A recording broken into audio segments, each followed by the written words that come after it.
인생 이막 강좌, 참으로 거창한 제목이 아닐 수 없는데, 제가 이것을 여러분에게 말씀드림은 제 인생이 이막이라는 것을 광고하는 게 아니고, 또 이 부분에 있어서 제가 어떤 경험담이나 지혜를 갖고 있다고 주장하는 것도 아닙니다. 그럼에도 불구하고 우리 모두는 성경에 등장하는 많은 인물들처럼 우리의 인생을 우리 관점에서는 이해하기가 어렵습니다. 이렇게 오래 살았으면 산다는 게 무엇인지를 알 법도 한데, 그러나 우리는 아직도 아이와 같아서 왜 사는지, 살면서 무엇을 얻을 것인지, 무엇을 이룰 것인지 우리가 아직 이해하지 못하는 것이 많습니다. 고린도전서 13장 말씀에 우리가 부분적으로 안다, 또 희미하다라는 말씀이 우리의 모습을 일컫는 것입니다. 많이 아는 것 같지만 부분적으로 압니다. 그리고 정말로 알아야 될 것을 모릅니다. 우리의 모든 지식, 대부분의 지식은 잡다한 지식이, 무슨 역사학이라든가 무슨 정치라든가 무슨 컴퓨터라든가 시사라든가 무슨 음악이라든가 잡다한 지식을 갖고 있지만 정작 우리 인생에 대해서 잘 알고 있는 것 같지 않지요. 그래서 저의 어떤 경험담을 여러분에게 말씀드리고자 하는 것도 아니고, 저의 터득한 바를 여러분에게 말씀드리고자 하는 것도 아니지만, 성경 말씀을 텍스트로 해서 성경 말씀에서 성경에 등장하는 인물들의 경험담을 통해서 그들의 삶에 하나님의 선하심과 인자하심을 어떤 식으로 경험을 했고, 그들이 이해할 수 없었던 인생의 문제를 결국은 어떻게 알게 되었을까, 이것을 통해 우리 자신의 의문에 답변을 찾고자 하는 것입니다. 먼저 첫 성경 구절로 구약 성경 룻기 1장에 있는 말씀을 찾아보시겠습니다. 룻기 1장 19절에서 20절까지 말씀, 룻기 1장 19절에서 22절까지 우리 함께 읽어봅시다. 이에 그 두 사람이 행하여 베들레헴까지 이르니라. 베들레헴에 이를 때 온 성읍이 그들을 인하여 떠들며 이르기를 이가 나오미냐 하는지라. 나오미가 그들에게 이르되 나를 나오미라 칭하지 말고 마라라 칭하라. 이는 전능자가 나를 심히 괴롭게 하셨음이니라. 내가 풍족하게 나갔더니 여호와께서 나로 비어 돌아오게 하셨느니라. 여호와께서 나로 징벌하셨고 전능자가 나를 괴롭게 하셨거늘 너희가 어찌 나를 나오미라 칭하느뇨 하니라. 나오미가 모압 지방에서 그 자부 모압 여인 룻과 함께 돌아왔는데 그들이 보리 추수 시작할 때 베들레헴에 이르렀더라. 아멘. 인생 2막을 말하는 것은 1막이 지나갔고 새로운 단계가 시작했다라는 것을 뜻합니다.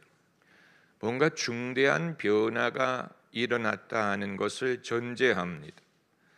그 중대한 변화가 반드시 내가 불치의 병을 앓았다든가 무슨 배우자와 사별을 했다든가 무슨 거대한 내 인생에 거대한 위기가 있었다든가 이런 것을 뜻하는 것은 아니지만, 적어도 인생이 많이 지나갔다는 것을 뜻하고, 그리고 내가 더 이상 과거에 젊고 철이 없을 때의 내 모습이 아니고, 그리고 이후의 끝 종말이 이전보다도 가까워졌다는 것을 전제하는 것입니다.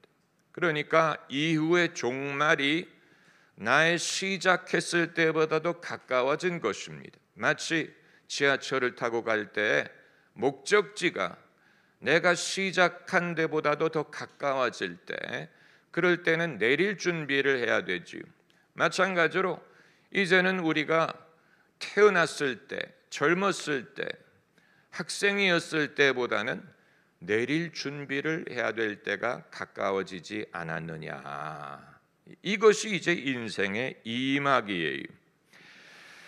중대한 변화가 일어났다고 말을 하는 것인데, 주로 우리가 생각하기를 1막은 내 인생의 메인이었고, 그리고 2막은 보조다, 이렇게 생각을 하기가 쉽습니다. 메인이었을 때는 이제 지나갔다. 뭐를 기준으로 1막은 메인이고 2막은 보조라고 말을 하는 것이냐? 이건 이제 사람마다 다를 수 있지만 적어도 룻기를 기준으로 판단을 하면 1막과 2막을 구별하는 기준은 두 가지가 있다고 보는데, 첫째는 경제적인 여건이고 둘째는 개인적인 여건. 첫째는 경제적인 여건, 둘째는 개인적인 여건. 먼저 경제적인 여건은 뭐냐? 사람이 은퇴를 했던, 사업을 접었던 1막보다는 덜 풍족해졌다는 것을 말하는 것입니다. 활동적인 시대가 지나갔어요. 그리고 둘째로 개인적인 여건.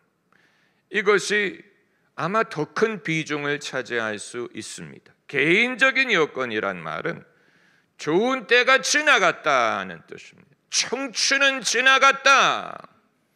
번개처럼 지나가는 청춘이다. 빨간 마우라 가사에 있지 않습니까? 번개처럼 지나가는 청춘이다.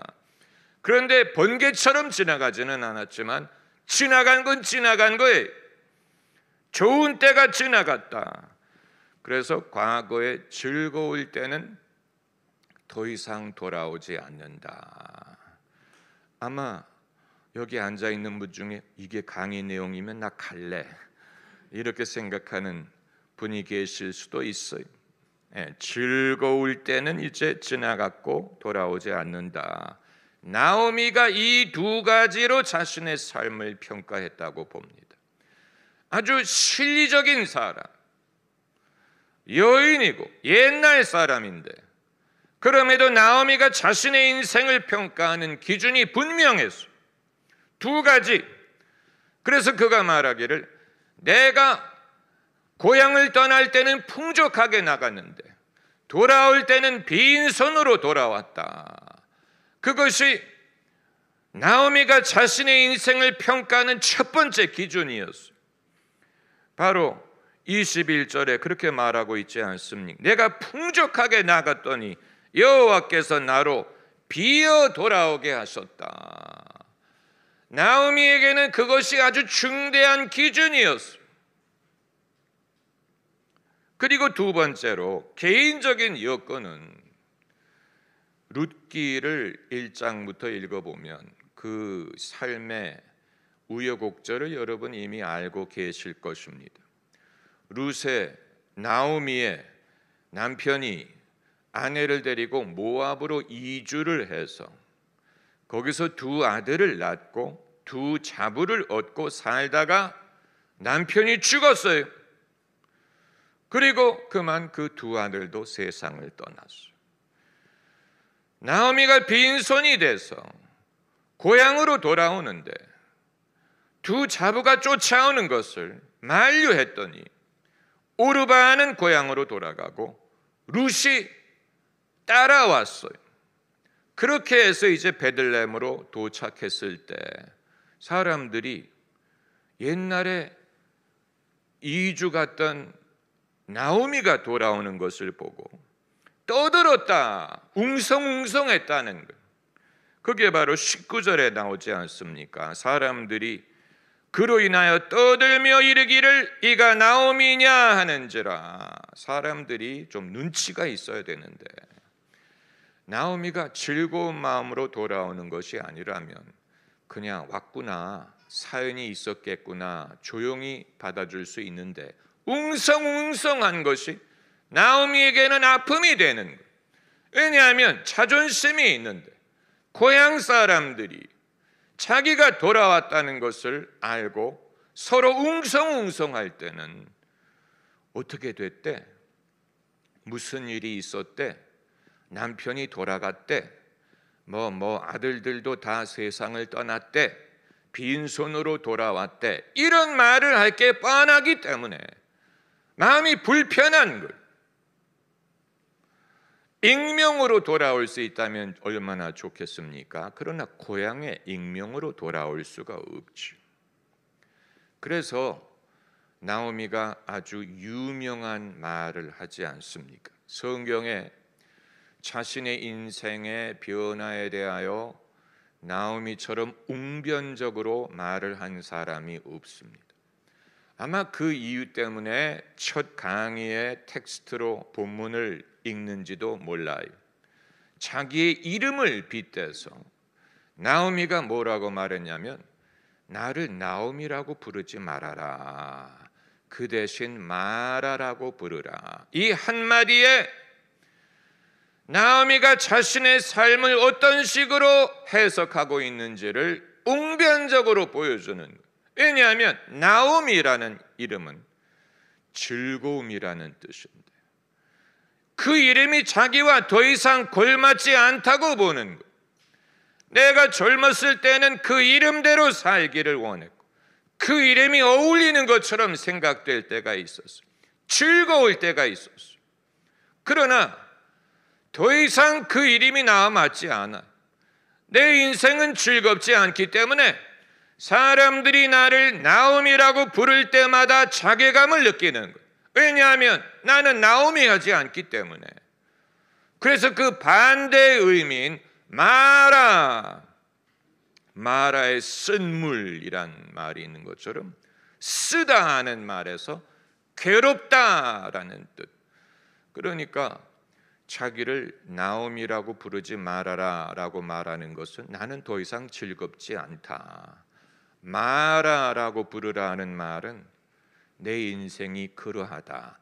그러나 누가 그를 마라라고 부르겠습니까? 스스로 그렇게 평가하는 것이죠. 남들이 나오미를 그렇게 평가했을지는 알 수 없지만 본인은 그렇게 스스로를 봤습니다. 참 내가 풍족하게 나갔는데 빈손으로 돌아왔다. 그래서 21절에 자신의 삶을 한 절에 요약했어요. 내가 풍족하게 나갔더니 여호와께서 나로 비어 돌아오게 하셨느니라. 이게 소위 하나님의 이름을 망령되이 일컫는 것입니다. 전형적인 예예요. 중동 사람들은 종교를 막론하고 자신의 삶에 일어나는 일을 하나님에게 돌리는 그런 습관이 있습니다. 그래서 아들을 낳거나 딸을 낳았을 때 하나님이 아들을 주셨다.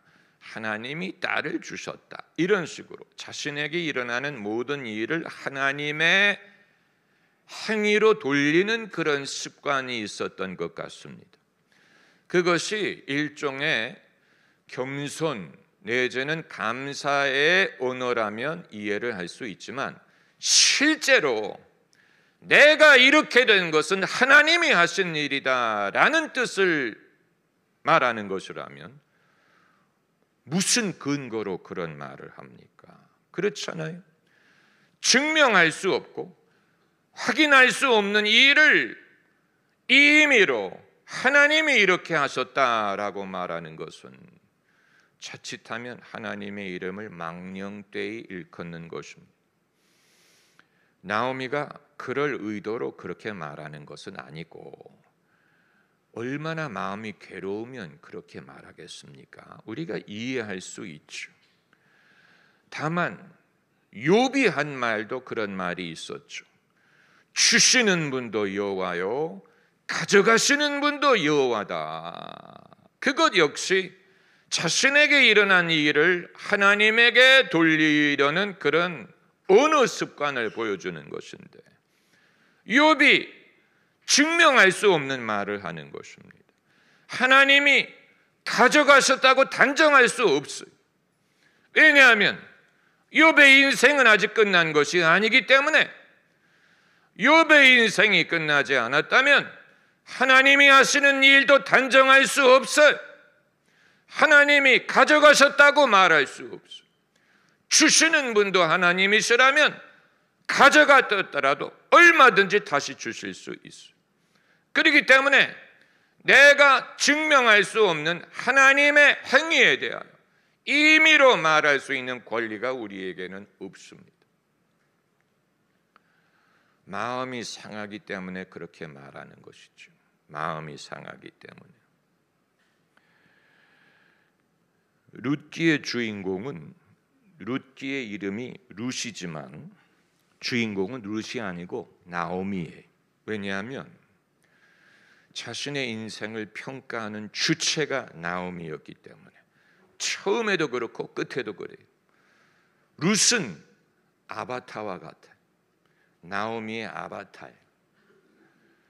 룻이 보아스와 결혼을 하고 아들을 낳고 그 아들이 다윗 왕의 할아버지가 되고 이 모든 일들이 룻을 중심으로 돌아가는 것은 맞지만, 그러나 이 모든 된 일의 평가의 주체는 나오미예요. 나오미가 1장에 나를 나오미라고 부르지 말고 마라라고 불렀고, 마지막 장에 가면 7 아들보다 귀한 자부가 너에게 인생의 봉양자를 주었다 라고 그의 인생을 새롭게 평가하는 것을 보면 나오미가 주인공이에요. 슬픔을 당한 사람도 나오미고 이후에 위로를 받은 사람도 나오미, 기업을 잃었던 사람도 나오미고 되찾은 사람도 나오미.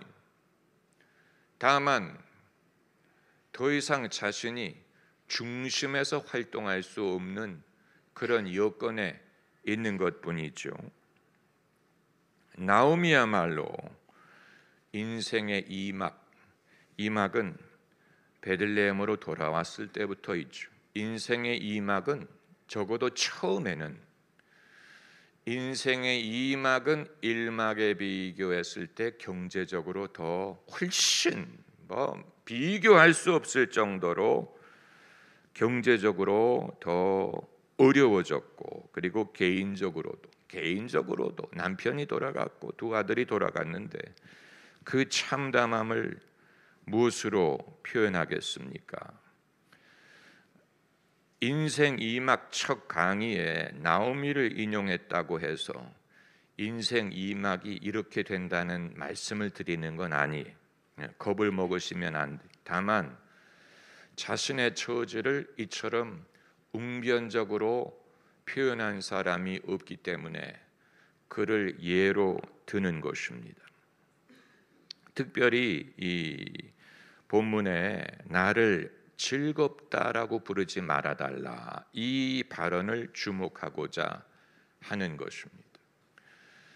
우리가 여러 가지를 말할 수, 나이, 건강, 무슨 재정적인 상황, 여러 가지를 말할 수 있지만 나오미는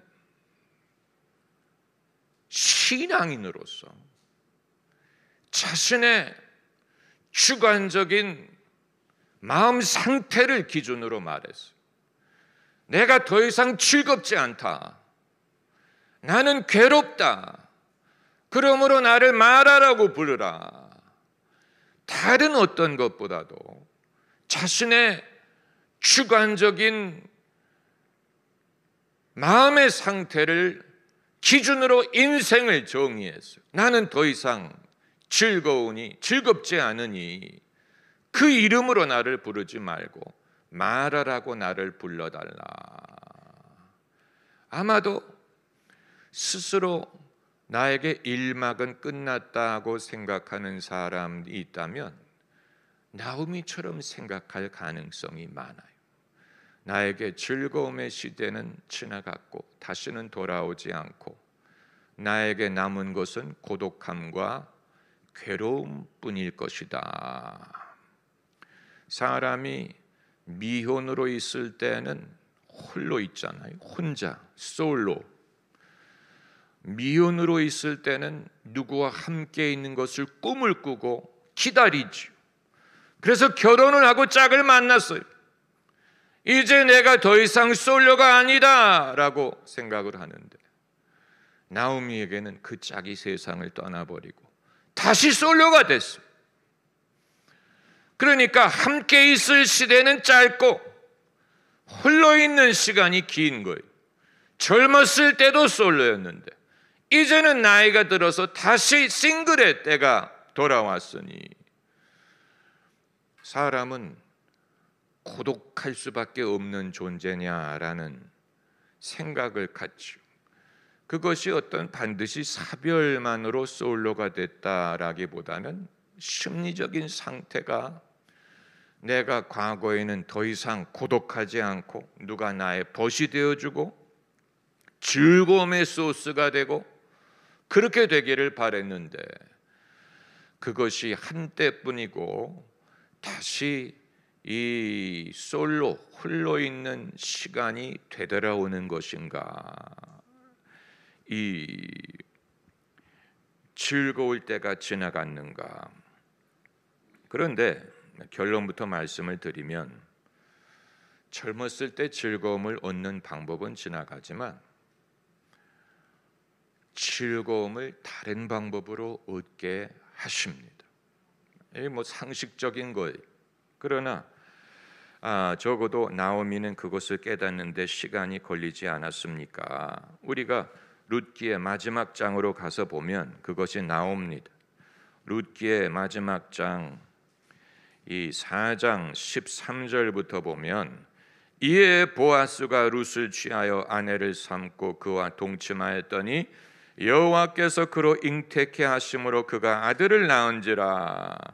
그랬더니 사람들이 룻을 축하한 게 아니고 나오미를 축하했어요. 그걸 주목하고자 하는 것입니다. 여인들이 나오미에게 이르되 찬송할지어다, 여호와께서 오늘날 내게 기업 물을 자가 없게 아니하셨도다. 이 아이의 이름이 이스라엘 중에 유명하게 되기를 원하노라. 이는 내 생명의 회복자며 내 노년의 봉양자라.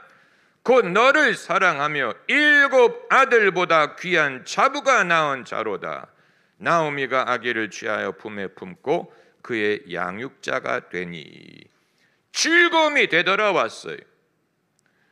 다만 일막에서의 즐거움의 소스와는 다른 것이죠.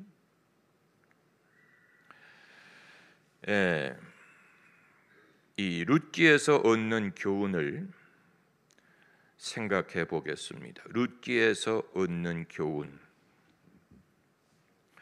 첫째는 단정할 수 없다라는 거예요. 단정할 수 없다.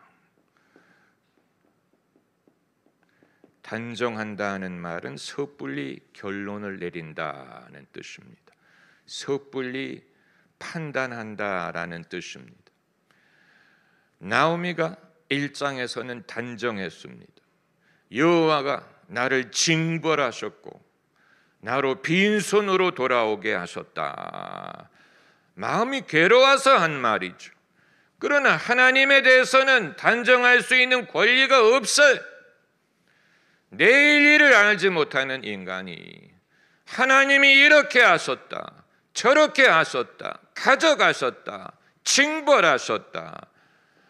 그가 사용한 단어가 징벌이. 여호와가 나를 징벌하셨다. 그러므로 나는 괴롭다. 징벌하시는지 아닌지 우리가 말할 권리가 없어요. 하나님을 그런 식으로 판단하면 안 돼. 믿음이 필요해요. 선하심과 인자하심이 정녕 나를 따른다고 믿는다면 설령 징벌할 일이 있더라도 하나님의 노하심은 짧아요. 긍휼하심이 크죠. 그 사실을 믿어야 돼. 어느 누구도 하나님의 하시는 이 일을 임의로 단정할 권리가 없어요. 왜냐하면 하나님은 아직 끝나지 않았기 때문에. 끝나지 않았어요. 하나님이 하시는 일이 끝나지 않았어요. 끝났으면 나는 세상 떠나는 날이에요. 그러나 아직 세상 떠나지 않고 남겨두셨다면 아직 끝나지 않았다는 뜻이에요. 그렇다면 기대할 것이 있다는 얘기예요. 아직 내 눈에 보이지 않지만 무엇인지 주님이 미리 보여주시는 분이 아니에요. 그 이유는 믿음으로 살게 하기 위하여, 믿음으로 살게 하기 위하여 한 걸음 한 걸음 주 예수와 함께 날마다 날마다 우리는 걷겠네. 그것이 믿음으로 사는 것이지요. 의인은 미래를 알므로 사는 것이 아니고 믿음으로 사는 것입니다. 할렐루야. 예언으로 사는 게 아니고 믿음으로 사는 거예요. 예언을 믿지만 그렇다고 미래 메뉴를 주님이 미리 알려주시는 것 같지 않아요? 그건 그때 가면 알게 될 것이다. 우리에게 요구하시는 것이 믿음과 순종이에요. 의지하고 순종하는 길이 예수 안에 즐겁고 복된 길이로다. To trust and obey. 의지하고 순종하는 길. To trust and obey. 그 찬송가 영어 가사가 trust and obey. 의지하고 순종하는 길. Trust and obey. 의지만 하면 안 되고 순종해야 돼. 신앙은 관망하는 게 아니고 철학이 아니에요. 학술이 아니에요. 순종을 요구한다는 말은 실존적이라는 거예요. 사느냐 죽느냐, 망하느냐 흥하느냐, 갈 것이냐 올 것이냐, 실존적인. 그렇기 때문에 의지하는 것뿐만이 아니고 순종해야 돼. 아무리 의지하더라도 순종하지 않으면 그 사람에게는 신앙은 그냥 지적인 거예요. 그걸 가지고 실천에 옮기기를 주저하는 것이죠. 룻기에서 우리가 인생 이막에 대하여 얻는 첫 교훈은 단정할 수 없다. 단정할 수 없어. 왜냐하면 내 인생은 여전히 진행 중이기 때문에 단정할 권리가 없어요. 어느 누구도 나는 불행하게 살았다라고 말할 권리가 없어요. 자식이 그렇게 말하면 부모의 마음이 찢어지지요. 만약에 자식이 엄마에게 엄마 나는 이제껏 불행하게 살았어. 그 불효자식이. 그럼 엄마가 너를 키워주고 먹여주고 공부시켜주고 그게 다 헛됐다는 말을 하는 거냐? 엄마가 너를 키워줄 때도 불행했다는 말을 하는 것이냐? 그렇잖아요. 마찬가지로 사람이 하나님에게 하나님 나는 인생 손해만 보고 살았어. 괴롭게만 살았어요 라고 말한다면 하나님이 기뻐하실 리가 없어요. 왜냐하면 그 말은 하나님이 실수했다는 말을 하는 것이고 하나님이 무정했다는 말을 하는 것이고 하나님이 신실하지 않았다는 말을 하는 거예요. 하나님이 실패했다라는 말을 하는 거예요. 우리가 성공을 해야 하나님이 성공하는 거예요. 만약에 내가 실패했다고 단정한다면 하나님이 실패했다는 말을 하는 거예요. 그렇기 때문에 낙심하는 사람은 하나님에 대해서 낙심하는 거예요. 왜냐하면 하나님이 내게 선을 베풀지 않았다라는 말을 하는 것이기 때문에. 낙심하는 사람치고 믿음에 거할 수 있는 사람이 없어요. 인간은 자신의 삶에 대한 판단과 하나님에 대한 믿음을 떼려야 뗄 수가 없어요. 떼려야 뗄 수가 없어요. 왜냐하면 자신의 인생에 대한 판단은 하나님에 대한 판단으로 이어지기 때문에 그렇잖아요. 하나님은 내게 선하셨고 인자하셨는데 나만 잘못해서 나는 실패했어. 그렇게 생각하는 사람은 아무도 없죠. 내가 실패했다고 생각하는 사람은 하나님도 실패했다고 생각해요. 하나님이 뭔가 잘못했어. 하나님이 인색했어. 나를 잊었어요. 등을 돌렸어요. 하나님이 나를 배신했어. 이런 식으로 생각을 하죠. 그렇게 말을 하지는 않지만,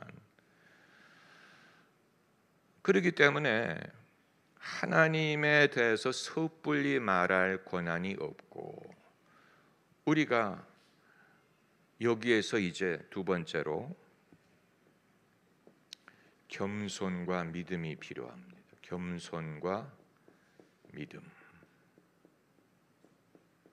겸손. 왜 겸손을 말하느냐? 겸손.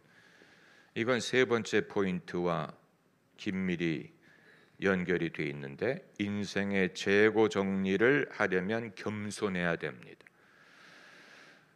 나오미가 베들레헴으로 돌아왔을 때 인생의 재고 정리를 하면 잃어버린 게 많이 있어요. 남편도 떠나가고 재물도 떠나가고 즐거운 날이 떠나간 것 같아요. 재고 정리. 그러나 다 떠나간 건 아니에요. 잃은 게 있지만 다 잃은 건 아니에요. 만약에 이 세상에 나는 다 잃었다라고 말하는 사람이 있다면 하나님에게 얼마든지 불평할 권리가 있어요. 그 사람은 불평할 권리가 있어요. 불평을 해도 돼. 그걸 탓할 수가 없어. 하나님도 탓하지 않을 거야. 다 잃었다고 생각하는 사람. 그러나 다 잃지 않아요. 나오미가 다 잃은 것처럼 보이는데, 나오미 곁을 떠나지 않고 따라온 룻이 있었잖아요. 뭐 며느리 한 명 있으나 마나 며느리 한 명 따라온 게 뭐 그 대단합니까? 이렇게 생각할 수 있지만, 이후에 아까 읽은 4장 말씀에 7 아들보다도 귀중한 자부라는 말을 하죠. 아들 녀석보다도 낫어요. 왜냐하면 룻을 통해 잃어버린 기업을 되찾았기 때문에. 7 아들이 있더라도 못했을 거예요. 그거. 아들 녀석이 못했을 거예요. 7 아들이 있었더라도 아버지가 잃어버린 기업을 찾지 못했을 거예요. 그래 룻이 그것을 찾았어요. 그렇기 때문에 7 아들보다 귀한 자부가 됐어요. 재고 정리를 하려면 겸손이 필요한 거예요. 겸손히 내가 잃은 것이 있지만 남은 것이 있다. 그게 어디냐? 이렇게 생각할 수 있다면 그 사람은 겸손한. 내가 다 잃은 게 아니고 남은 것이 있고 그게 어디야? 그게 어디야? 이것도 귀중하지. 이렇게 생각할 수 있다면 그 사람은 겸손한 거죠. 겸손. 믿음, 겸손이 없는 믿음은 승승장구를 요구할 거예요. 당연히 중단 없는 전진, 승승장구. 겸손이 없는 믿음이 위험한 이유가 거기 있어요. 다수의 성도들이 믿음을 갖는다는 명목으로 오히려 믿음이 있기 때문에 교만해지든가 낙심. 역설적이죠. 믿음이 있기 때문에 교만해지든가 낙심을 해. 왜냐하면 승승장구해야 되는 줄로 아는데 실제로 그렇게 됩니까? 누가 승승장구합니까? 다윗이 승승장구했습니까? 바울이 예수님이 승승장구하셨어요? 십자가에 달려 돌아가셨는데 제자 중에 한 명이 배신했는데 예수님도 승승장구하지 않았어요. 바울이 승승장구했습니까? 긴 세월을 감옥에 들어가서 편지 썼는데 다윗이 승승장구했습니까? 모세가 승승장구했습니까? 성경에 누가 아브라함이 승승장구했어요? 흉년이 와서 애굽에 돌아가서 신세 지고 살았었는데 아내를 빼앗길 뻔해. 2번이나 빼앗길 뻔했죠. 아브라함의 위대함은 아내를 2번이나 빼앗길 뻔했는데 안 빼앗겼다는 사실. 왜냐하면 그 아내가 있어야 이삭을 얻을 것이기 때문에. 겸손이 따르지 않는 믿음은 오히려 사람을 시험에 빠뜨릴 수 있어요. 왜냐하면 왜 내 믿음대로 안 되냐? 내가 왜 구한 대로 안 되느냐? 이걸 겸손이 없으면 해답을 얻을 수가 없는 거예요. 겸손하면 재고 정리가 가능해요. 그래서 잃은 것이 있고 아쉬운 면이 있지만 그래도 이게 남은 게 어디야? 왜냐하면 7 아들보다도 주님은 룻을 통해 나오미의 인생을 회복시킬 계획이셨기 때문에. 그리고 겸손해야 남의 추수밭에 들어가서 이삭을 주울 수가 있어요. 그 고부가 그런 식으로 살았죠. 처음에 먹고 살아야 되니까. 여러분, 남의 밭에 들어가 이삭을 줍는 일을 창피하게 여길 필요가 없는 이유는 모세 율법에 거기에 대해서 배려하는 성경 구절이 있어요. 하나님께서도 그런 식으로 먹고 살 수밖에 없는 사람이 있다는 사실을 인정하시고 배려하셨어요.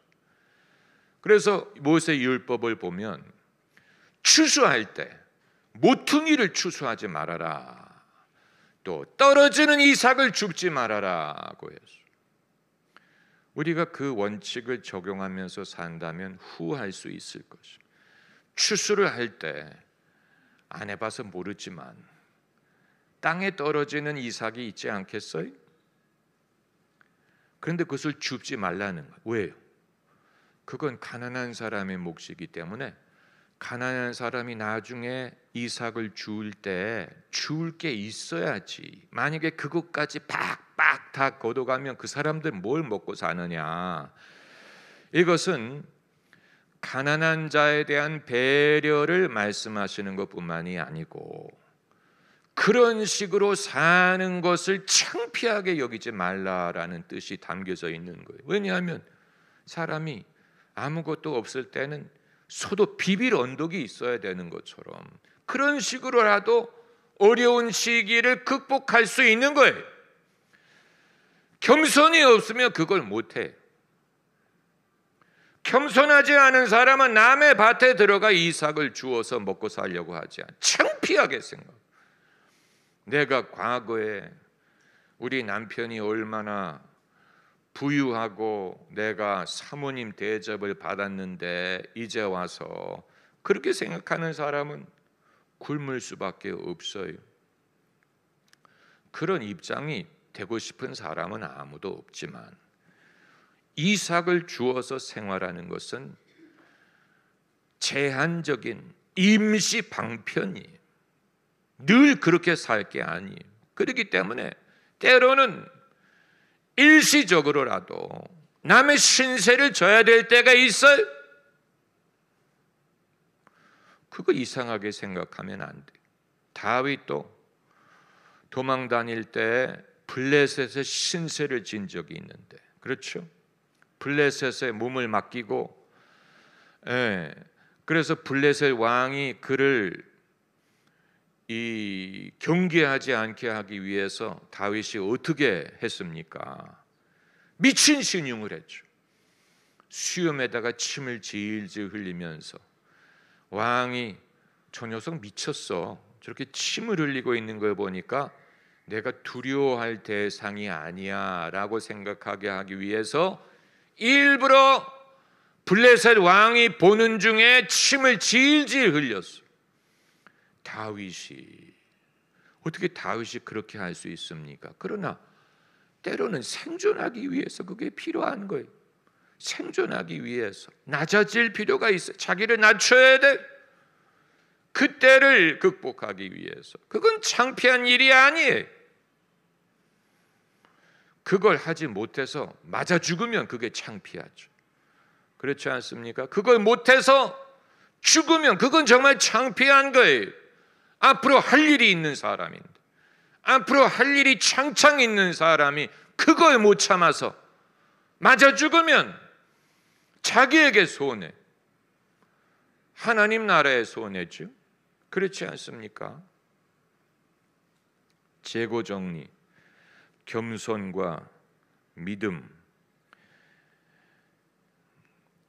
내게 있는 것이 무엇인가를 깨닫게 하는 것이 겸손과 믿음이에요. 재고 정리라 함은 내게 무엇이 없고 무엇이 있느냐를 파악하는 것입니다. 인벤토리라고 하죠. 인벤토리.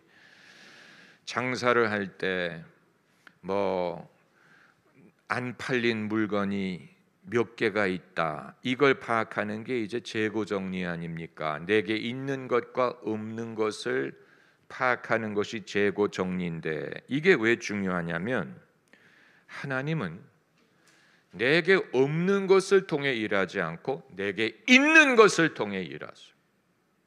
아주 중요한 원리. 내게 은그릇, 금그릇, 귀중한 그릇이 없어도 흙으로 빚은 토기 그릇이 있어 하나님이 그것을 통해 일하세요. 너 왜 금그릇이 없냐라고 묻지 않아. 그래서 베드로가 말하기를 은과 금은 내게 없거니와 내게 있는 것으로 너에게 준다. 왜냐하면 주님은 내게 있는 것을 통해 일하실 것이기 때문에 은과 금이 아니더라도 상관없어. 주님이 그것을 통해 일하시는 게 중요해요. 일하시지 않는다면 금그릇이라도 소용이 없는 거예요. 금은이 있어도 주님이 그걸 통해 일하지 않는다면 소용이 없어. 믿음이 그거예요. 믿음이 없는 사람은 없는 거에 집착하죠. 나는 금도 없고 은도 없고 뭐도 없고 없는 것에 집착하고 낙심하는데, 믿음은 없는 건 없는 거고 없는 건 아쉽죠. 뭐 없어도 돼가 아니고 없는 것이 가슴이 아프죠. 특별히 있었다가 없어지면. 그러나 중요하지 않으니까 없어진 모양이죠. 그러나 있는 것이 있어요. 그걸 통해 주님이 일하실 줄을 믿어야 됩니다. 할렐루야. 이 예수님이 빈들에서 사람들을 먹이실 때 물어보셨죠. 너희에게 무엇이 있느냐라고 물어보셔서 What do you have? 없느냐? What don't you have? 라고 묻지 않고 What do you have? 있는 게 뭐냐? 했더니 어느 소년이 보리떡 5개와 물고기 2마리가 있습니다. 있는 것을 찾았어. 그래서 그걸 통해 남자만 5,000명을 먹이신 거예요. 또 모세가 호렙산에서 하나님을 만났을 때 나 못 갑니다. 난 못합니다. 이럴 때 하나님이 내 손에 쥔 것이 무엇이냐? 지팡이죠. 양을 치면서 사용했던 지팡이. 그런데 하나님이 내가 이 지팡이를 들고 애굽으로 가서 이 지팡이로 권능을 행하리라. 이후에 그 지팡이를 강에다가 댔더니 강물이 피로 변하기도 하고, 지팡이를 홍해를 향해 내밀었더니 홍해가 갈라지기도 하고, 블레셋과 싸울 때 지팡이를 들었더니 이겼어. 있는 것, 내게 있는 것이 참 창피하고 보잘것이 없을 수 있어요. 그런데 언제는 뭐 보잘것이 있습니까? 여러분 중에 나는 보잘것 있어요 라고 하는 게 아무리 있어도 하나님이 그걸 통해 일하지 않으면 별 소용이 없죠. 믿음의 원리를 룻기가 무슨 믿음의 원리를 거창하게 말하지 않지만 이들의 삶 속에 일어나는 일들의 그 믿음의 원리가 그대로 담겨져 있고 굉장히 겸손한 방법으로 담겨져 있어요. 다 잃어버린 것 같은 여인의 경험을 통해서 그게 다 잃어버린 것이 아니고 하나님이 놀라운 새로운 일을 시작하려고 하다 보니까 불필요한 것을 정리하신 거예요. 없어도 되는 걸 정리한 거예요. 왜냐하면 이후에 할 일이 더 중요하고 귀중하기 때문에. 할렐루야. 그리고 네 번째는 내 인생은 여기서 시작한다 라는 정신이 필요합니다. 선을 긋고